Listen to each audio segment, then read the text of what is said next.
What happens when raw truth meets political theater? When a congresswoman decides she's had enough of gaslighting, spin, and false narratives, and she drops the hammer right in the middle of a hearing. Well, that's exactly what we just witnessed. Representative Jasmine Crockett, the unapologetic firebrand from Texas, obliterated Kash Patel in a House hearing so devastating, so direct, that even Jim Jordan, the GOP's chaos conductor, scrambled, stuttered, and spun himself in knots trying to shield Patel from the wreckage. This wasn't just a clash of personalities. This was a rare, unfiltered moment where the veil slipped. A moment where the public could see in real time how carefully constructed Republican talking points collapse under the weight of real accountability. And Crockett, she didn't just push back, she torched the entire facade.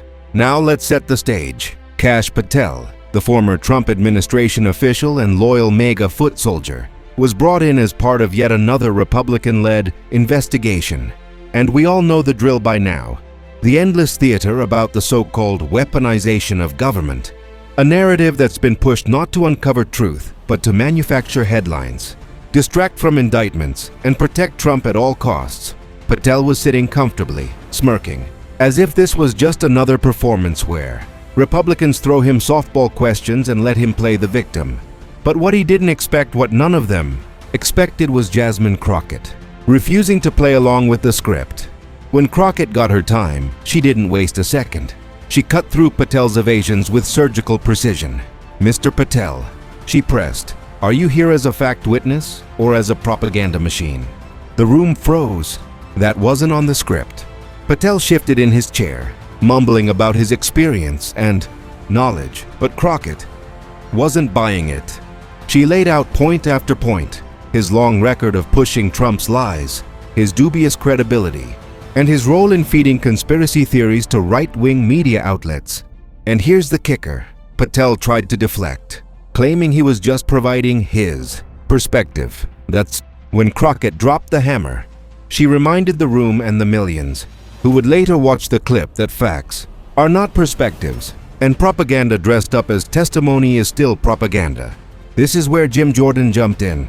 Jordan, the Republican chair, has one job: control the chaos. He thrives on shouting, interrupting, and muddying the waters. But for once, he wasn't in control. Crockett's line of questioning had Patel cornered, and Jordan knew it. So what did he do? He tried to run interference. "The gentle lady's time has expired," Jordan barked. Even though Crockett had seconds left, she pushed back. "No, my time has not expired." Jordan fumbled, repeated himself, and tried to shout her down. But Crockett, with that calm fury, held her ground. The more Jordan tried to shield Patel, the more obvious it became. Patel couldn't defend himself, and Jordan knew it. And this is the moment that exposes everything. If Patel had the truth on his side, Jordan wouldn't need to save him. If Patel could stand on his record, Crockett's questions wouldn't matter. But Jordan's panic told the real story. The witness wasn't there to tell the truth. He was there to protect Trump, and Crockett was peeling back the layers. Now, why does this matter? Why does one heated exchange in a committee room deserve our attention? Because it reveals how fragile the Republican strategy really is. Their entire game relies on controlling the narrative, on pumping out sound bites to Fox News, OAN, and the MAGA echo chamber. But when faced with a Democrat who refuses to play by their rules, their weaponization narrative collapses. Crockett didn't just expose Patel. She exposed the entire Republican playbook. Here's the formula. 1. Bring in a partisan loyalist. 2. Feed them friendly questions. 3. Clip the sound bites for right-wing media. 4. Ignore the fact that none of it holds up under scrutiny. But Crockett disrupted the formula. And once you disrupt the script, you reveal the truth, that these hearings aren't about justice, oversight, or transparency. They're about power. They're about rewriting reality. What makes Crockett's takedown even more powerful is that it wasn't just about facts, it was about conviction. You could feel the frustration in her voice, the exasperation of a lawmaker who's tired of watching her colleagues turn Congress into a circus, and viewers felt it too. Clips of the exchange spread like wildfire because it wasn't polished spin, it was raw authenticity. People are starving for that. They're sick of the backroom deals, the fake outrage, the endless scandals that lead nowhere. Crockett's confrontation cut through the noise because it tapped into what so many Americans feel, that truth has been buried under layers of lies, and someone needs to dig it out. Contrast that with Patel's performance. Every word out of his mouth was defensive, hedged, and rehearsed. He wasn't testifying. He was performing for an audience of one, Donald Trump. While Crockett spoke to the people, Patel spoke to the MAGA base. That's the difference. One side is rooted in accountability, the other in loyalty tests. And when Jim Jordan rushed to Patel's rescue, it only highlighted the imbalance. Crockett was there to get answers. Patel was there to avoid them. Jordan was there to protect the avoidance. It's a triangle of dysfunction that reveals why these hearings never produce substance. Because substance is the enemy of spin. But here's the fascinating part. This wasn't just about Patel. This was about the broader fight for narrative, dominance in Washington, and Crockett's obliteration of Patel was more than a personal takedown. It was a warning shot, a signal that Democrats, when unafraid and unfiltered, can puncture the MAGA bubble in ways the mainstream press rarely dares. And it's why Republicans reacted with such visible discomfort. Because deep down, they know, if the truth breaks through too often, their entire machine collapses. So let's dig deeper into what this means, not just for Patel, not just for Jordan, but for the Republican strategy as a whole. When Jasmine Crockett forced Patel to face tough questions, she exposed a truth the GOP desperately wants to hide. Their hearings aren't about oversight, they're about propaganda. Think about it. If Republicans were serious about facts, they wouldn't rely on witnesses like Patel partisan operatives with a track record of misinformation. They'd call independent experts, nonpartisan officials, and credible professionals. But they don't, because credible witnesses don't deliver MAGA-friendly soundbites. And here's where Jordan's role becomes critical. His instinct to shield Patel wasn't just about saving one witness. It was about protecting the illusion.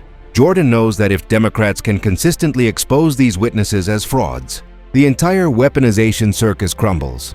So his job is to keep the illusion intact, no matter how ridiculous it makes him look. But the problem with illusions, they shatter. And every viral clip of Crockett dismantling, Patel chips away at that carefully constructed facade. Now let's zoom out. Why does Crockett's performance resonate so deeply with people outside the committee room? Because it mirrors the larger fight in American politics right now, truth versus manufactured reality. On one side, you have a Republican Party that's built its identity on bending facts to fit the narrative, whether it's about election denial, January 6th, or Hunter Biden. On the other, you have Democrats sometimes hesitant, sometimes too cautious, but when they lean in with clarity and conviction, they can cut through the fog. Crockett showed what it looks like when a Democrat stops playing defense and starts throwing punches. And let's be clear, this isn't just about partisanship, it's about democracy itself. Because if propaganda wins, if the public loses trust in facts altogether, then the very foundation of governance collapses. The aftermath tells us everything.